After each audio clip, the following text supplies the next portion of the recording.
The Arctic. Once a frozen remote backwater, now a strategic frontline. Melting ice is opening new shipping lanes, revealing untapped resources, and drawing the attention of Russia, China, the United States, and NATO. President Trump says the United States needs Greenland. We need Greenland for national security and even international security, and I think we're going to get it. One way or the other, we're going to get it. But as nations vie for influence over the Arctic, what's really happening up there? And who is leading this race? To help us make sense of it all, I'm joined by journalist Kenneth Rosen, whose upcoming book, Polar War: Submarine Spies and the Struggle for Power in a Melting Arctic, will be released in the early new year. Also, expert Anna Wieslander, Director for Northern Europe at the Atlantic Council, joins us from Spain, but generally based in Stockholm. I'm Leslie Vinjamori, President and CEO of the Chicago Council on Global Affairs, and welcome to Deep Dish. Based in Spain, but generally based in Stockholm. So let me start by asking you guys, the primer question, to give us background about the Arctic and why now? Why now is there so much interest in climate change, in geopolitical competition, in the U.S. role? What has happened that we are focusing on the Arctic? I think if you ask a lot of Arctic watchers who have been focused on this subject for decades, they would have said this has been ongoing for just as long. Now is nothing new, except the Arctic is melting at a rate sometimes 5 times faster than the rest of the world. A lot of the infrastructure in the Arctic is sat upon permafrost, meaning that as that thaws, the infrastructure there becomes destabilized. But the key aspect for a lot of the nations who call themselves littoral states, Arctic nations, part of the Arctic Council, the Arctic 8, they are mostly concerned with the shrinking sea ice, which will open up shipping lanes, potential shipping lanes across the north. And when the U.S. starts to consider this, it worries about 2 things. One, the claims to the Northwest Passage and whether or not that is international waters or if Canada can claim it as its own. And then what Russia is doing along its littoral coast vis-a-vis using transport vessels to move liquid natural gas out of the country and modernizing its military bases from the Cold War. So the U.S. is looking at all this and saying, where have we been? And they have been nowhere in the Arctic, in part because they've let a lot of the infrastructure fall apart or not update anything since the Cold War, where we're looking at whether it be satellite monitoring sophistications or the military capabilities that we have there. So looking at what's happening in the Arctic, watching the ice melt and saying, are we prepared to even compete in that sphere? We are not as a nation. So give us a sense before I turn to Anna. I mean, presumably, if you kind of look at the sort of borders, where's Canada relative to the U.S. as an Arctic state, an Arctic power? The American Arctic claim is really only Alaska, right? Without Alaska, we aren't an Arctic state. And had we not taken that from Russia and bought it from Russia in the 1800s, we would not be having this conversation. With President Trump's caustic remarks towards Canada, I think it undermines the fact that Canada is a buffer zone in the Arctic for the American people and for national security interests. So Canada has a huge interest in the Arctic, and it's primarily been one of peace and cooperation and scientific endeavoring, and maintains that. The U.S. has pushed more towards a caustic again and vitriolic approach to discussions in the Arctic, even though we just have that little bit of land called Alaska. So when you're friendly with Canada, things look a little bit different than maybe when there's slightly more tension. Especially when they have so many capabilities in the north when it comes to over-horizon defenses, right? We have the DEW line that once populated a lot of Canada. And so, yes, we've relied on them for decades. It's. I have to say, last week, we had a lot of focus on the podcast on Canada, and the case for what Canada has given and provided for the U.S., I think, is an important one. Anna, you are from Sweden. You are right there where presumably the Arctic is nothing new as a point of focus. Give us your sense or your kind of interpretation of, why now? And also, how is Europe, before the current moment, been thinking about the Arctic? Who are the key players? What are the politics? Well, yes, I think for a long time after the end of the Cold War, Arctic from a European perspective was mostly about what we called Arctic exceptionalism. It was considered not even a low tension area, even a non-tension area between countries, with a lot of focus then on cooperative efforts on both human security, research, climate issues, and everything but the military, basically. Search and rescue and other things that we could work together on with Russia. So the Arctic states, then not only the US and Canada, but the Nordics and Russia, basically had no problem until the Russian illegal annexation of Crimea in 2014, which kind of shook things around. It was a spillover effect, you can say, into the Arctic governance and cooperation. So even though there were no problems, I think there was also not a huge engagement in the Arctic issues, except for the Arctic nations. The European Union, for instance, where only a few of the Arctic states are actually members, had some engagement in the Arctic through fishery research and so on, but not that much. NATO, as an organization, calls the Arctic part that NATO is engaged in the high north, but was not engaged in planning or, even focusing on the Arctic. I used to go there 10 years ago and ask, in NATO headquarters, so what's going on in the Arctic from your point of view? And they're like, no, there is nothing here. You have to go to Oslo or, somewhere else and ask, because this is nothing. This is not where it happens. But what about climate change? Was there even if it wasn't a geopolitical concern or national security concern for the individual countries, was there real focus from the high north, from the Nordics, on the problem of climate change? I visited Greenland myself in 2009 and watching the Ilulissat glacier melt in front of my eyes, basically. So yes, I think there has been awareness, but you must also remember that at that time we thought that perhaps the ice and the effects of climate change are twice the pace of the rest of the globe. And now we are estimating that it's almost 4 times the pace of the average kind of climate change that we are watching. So the consequences are immense, and the melting ice layers and so on are accelerating with all of those consequences that it has, both for the environment, people, animals. But interestingly enough, countries like China that we haven't mentioned, and that China is not an Arctic state, they were quite early, I would say, keen on studying the effects of climate change, the melting ice in the Arctic, and has been part of those research efforts for a long time. So the climate change, though, also creates opportunity, right? Presumably, yeah. Right? Shipping that introduces the prospect for greater competition. And you put in the 2014 moment as a key inflection moment. Ken, is that where you see the inflection point? Why we sort of tip from the quiet backwaters of the Arctic, some nice cooperation amongst those on the Arctic Council, scientific endeavor, to competition for economic, but especially for geopolitical reasons? Is it a 2014 moment? America's still slow if it's a 2014 moment.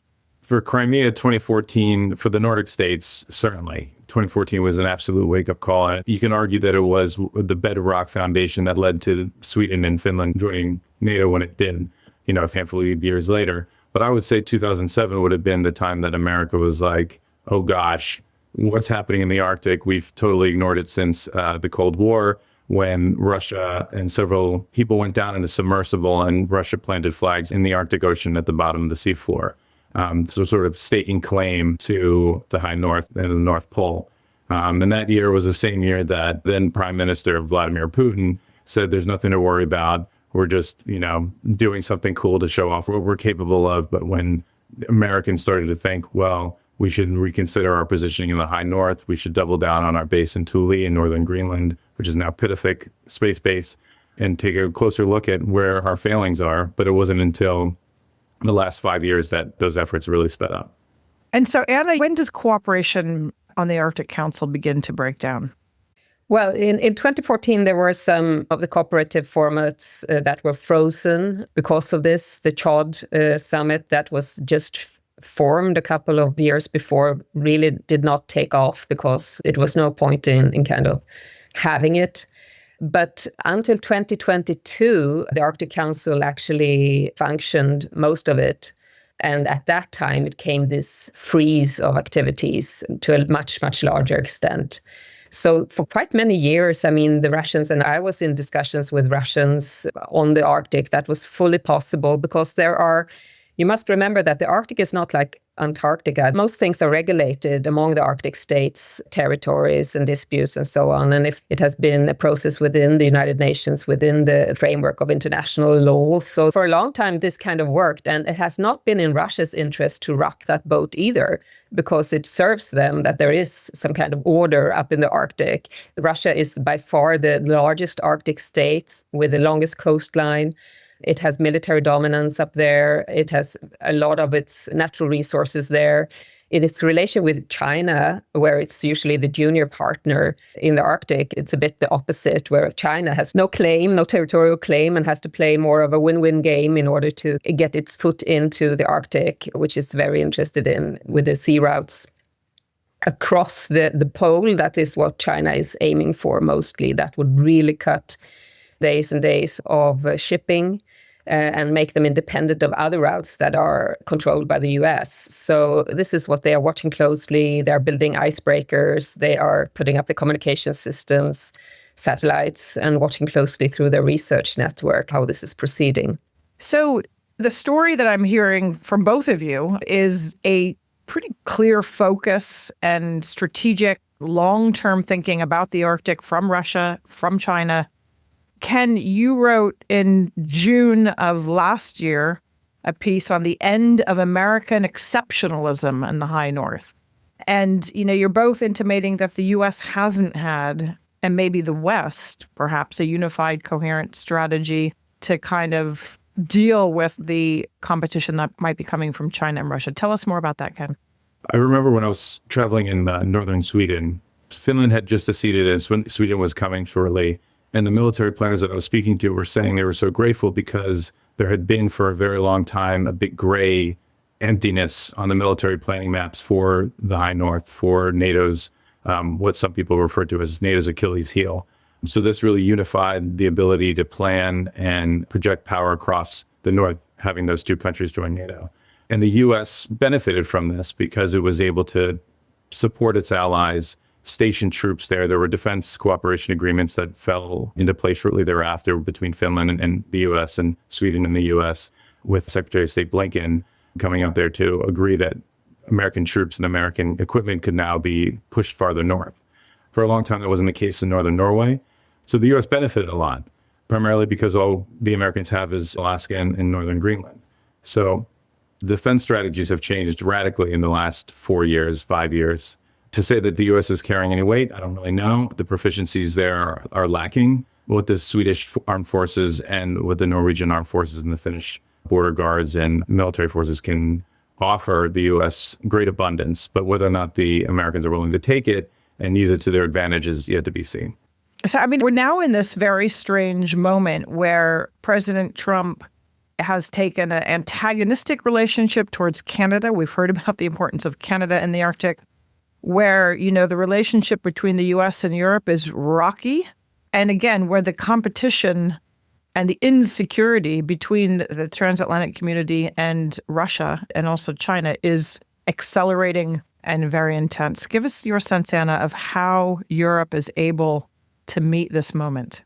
Well, I think there is the easy part and the more difficult part. And the easy part is actually, how should NATO respond to Russia in the high north? Because it's quite clear Russia is the most significant and direct threat. That's what's stated in the strategic concept from 2022. The task for NATO to plan for up in the high north is basically to deter or to be able to defend its allies together. And the basic idea is to, of course, safeguard any action from the Kola base of Russia's strategic assets. The idea that they would like to have some kind of land grab or extend their defensive bubble, their anti-access area denial bubble, to secure security from their point of view and of course, an offense from our point of view. So we are looking a lot into that. It's about presence, being present up there, have the capabilities to be able to work in the dark, work in the cold, to have not only the equipment, but the logistics, the infrastructure, the communications up north. But it's also about communicating better interoperability. America is important, but the UK is also important. It helps to train actually American forces up there to endure harsh conditions. The UK are training the American forces. I mean, this is an extraordinary story, right? And I'm very glad that you're telling it, because I think is fair to say is that Americans are very well aware of the demand by President Trump and other presidents for Europe to do more, but much less aware of what Europe actually does do for the US across a number of dimensions. Certainly not very aware. If you said, that the Brits are training the American troops to deal with the Arctic, I don't think many people would be very aware of that, nor of the story that you're telling us about Europe's role. No, I mean, look, America, as we see it, America led in Afghanistan for 20 years and was by far not up north, not trained, not equipped, not present. The US, in that sense, has difficulties. It has one functioning icebreaker that it has been patrolling with up north. Sweden has an icebreaker too. I mean, so the capability level of the superpower up north is not hugely impressive, not as impressive as we see in many other aspects of NATO defense, where the US is indispensable. There are assets that are on the communication side, et cetera, that are extremely important, the submarines and all of that in the North Atlantic. It's a different dynamic up in the Arctic when it comes also to US engagement. And I think I really agree that we did not see much of the US until 2018, 2019. We had the 2019 incident, the first Trump administration, when he was to do a state visit to Denmark and suddenly said that he wanted to buy Greenland. That was the first time. And the state visit was actually canceled because this was, of course, a big thing. Then it was actually like a wake-up call in a way. We thought, this is the first time we hear that the US is really looking into the Arctic. Yeah, so a fear both of, presumably on the one hand, at different moments in time, abandonment or not significant investment, and then a fear of perhaps encroachment and accelerating. But I mean, Ken, I'm curious whether you see the U.S. really credibly moving into this space, but for both of you also, where is China? I mean, you said a little bit about China's focus, China's ambitions, but how much of a threat do you see China as being in the Arctic? And is the cooperation between China and Russia very robust in this area? Yeah, the U.S. moving into Arctic strategy and prevalence and Arctic dominance is certainly moving a lot quicker under President Trump than it was under President Biden. Is it the right approach? I couldn't say. Certainly being antagonistic towards our allies in the Kingdom of Denmark is not a great way to kick off a presidency, especially when the Arctic has become such a touchstone of importance over the last several years. They are making efforts, I think, shipbuilding efforts are coming into play. There's new ice pact agreement with Finland, and then further building agreements with Finland to support us with polar security cutters and additional icebreakers. And NATO was super generous in saying that we have one icebreaker. Even that icebreaker breaks down 3 times a year and hardly makes it up into the north. Ken, give me a sense of the timeline. So the U.S. is now recognizing that it doesn't have the ships. I mean, we haven't had the ships. The former admiral to the Coast Guard, who President Trump let go at the beginning of the year, she had said that it's still going to take another 10, 15 years to get the polar security cutter program out. And it was, 10 years ago, 5 years ago. But these partnerships that we're forming to try and get more icebreakers, ice cutters, for most Americans, this has really not been top of mind. How long? What is the trajectory for the U.S. to get the capabilities that it feels it needs if it's working with European partners in the Arctic? Well, if everything went well, it could be 5, 10 years. But things don't go well, in part because the Coast Guard continues to change its designs. Funding issues are weighing down on the projects themselves. And then there's a recruiting issue. The Coast Guard can't recruit enough people in order to staff the vessels themselves. So there is like a 3-prong issue with even getting those off the ground. Then you talk about partnerships with those nations. I don't know how well those partnerships can be facilitated when we're also saying we don't want to be part of NATO. We don't want to work with them on other security issues. We want them to invest more of their GDP toward national defense. And if they don't do that, threatening language doesn't facilitate good cooperation. So whether or not it's on paper might be irrelevant. And we certainly don't have the shipbuilding capabilities. We certainly don't have the staffing capabilities. And we certainly don't have the personnel capabilities to withstand the cold and withstand operating so frequently for so long in those atmospheres. And Anna touched on it, that the UK trains American troops. Well, so does Norway.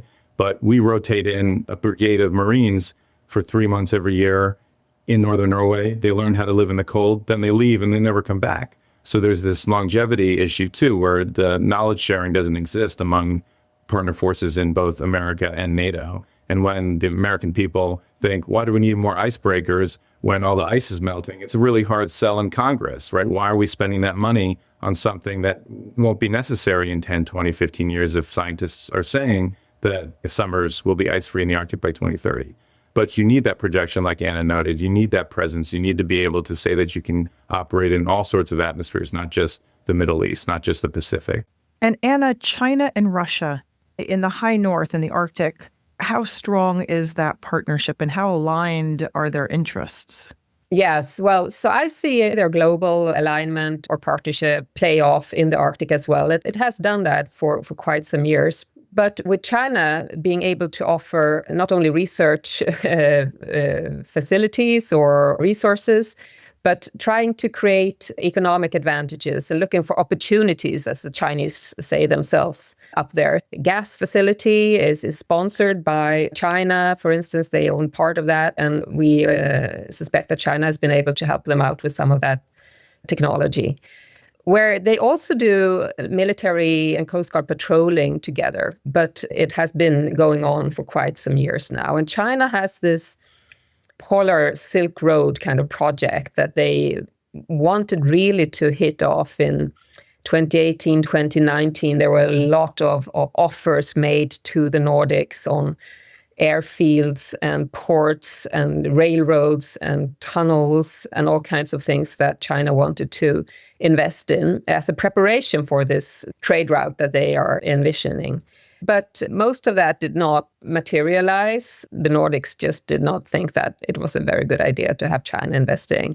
So a sound skepticism on the agenda of China or in this regard has been there all the time. And some of the proposals have been very close to military facilities in our countries, too close. So that is airfield in Finland, for instance. So that was a no on that one. China is interested in the Arctic because also of natural resources such as fishing. It needs to provide its population with resources, and like any empire has functioned throughout centuries, it needs to get its hand on those resources and get it back to its mainland and provide it to its people. So that's also part of what China is looking at in the Arctic. It's not only military or gas or energy, it's also fishing resources and natural resources, critical minerals. So there are several dimensions of Chinese interest in the Arctic. As we draw to a close, what would you say, I'll come to you first, Ken, and then to you, Anna, what would you say the greatest challenge in the Arctic is now, perhaps one that is frequently omitted? I would say cooling tensions. I would say get Russia back into the Arctic Council more actively, have more scientific cooperation as we had in the past, and to make the Arctic less of a zone of war and more of a zone of peace, as Mikhail Gorbachev once said. It's a benefit to not only the nations who call themselves Arctic littoral states to cool the tensions, but it's incumbent upon the world to cool those tensions so that we can learn more about climate change and we can focus our efforts collectively on benefiting humanity and not just one or two nations. And there is that Arctic Council, there is that basic framework, if it could be revived and enforced. It's sort of a nice hypothesis of the President Biden call for competing and cooperating at the same time. Can you cooperate in the Arctic while competing many other places? Anna? I think it has not been helpful with President Trump's claims that he wants to have, or the US needs to have, Greenland. That has caused a lot of concern also in the Nordic states, the way it was framed. Everyone can understand if the US needs to be more present and even welcome more presence on Greenland, for instance, when it comes to surveillance and missile defense. But we hope that this will not be something that escalates within the alliance, because that would be a major concern to the Nordics in the High North perspective. Anna Wieslander and Kenneth Rosen, thank you so much for joining us. Thanks for having me. Thank you both. And thank you for listening to this episode of Deep Dish on Global Affairs. I'm your host, Leslie Vinjamori. Talk to you next week. Deep Dish is a production of the Chicago Council on Global Affairs. If you enjoyed today's episode, make sure to follow Deep Dish on Global Affairs wherever you get your podcasts. And if someone you know might find it interesting, send it their way. As a reminder, the opinions you heard belong to the people who expressed them and not to the Chicago Council on Global Affairs. This episode is produced by Tria Raimundo and Jessica Brzeski, with support from Marty O'Connell and Lizzie Sokolich. Thank you for listening.